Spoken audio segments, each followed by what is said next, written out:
دویم دی کې غلا او ډاکه پکې وه.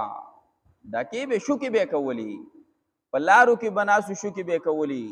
نو اوس هم چې څوک دا شوکې وکوي په دې لارو کې ناسي او انسانیت تنګوي، انسانیت له تکلیف ورکوي، مسلمانان تګي په لارو کې ناسي شوکې کوي.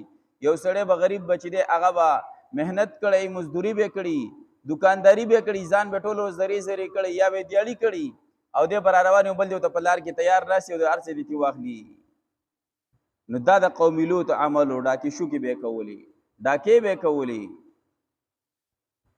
نو دا هم چې دی بد عمل او بد خصلت دی. دا انسانیت باندې دی ظلم دی، د انسانیت سپکاوی دی. یو سړی محنت کړی دی او بل یو ته تیارې ته ناست وي چې د هغه مال دولت اخلي. نو د دې عمل د وجې نه الله جل شانو دې چې باندې عذاب راوستو.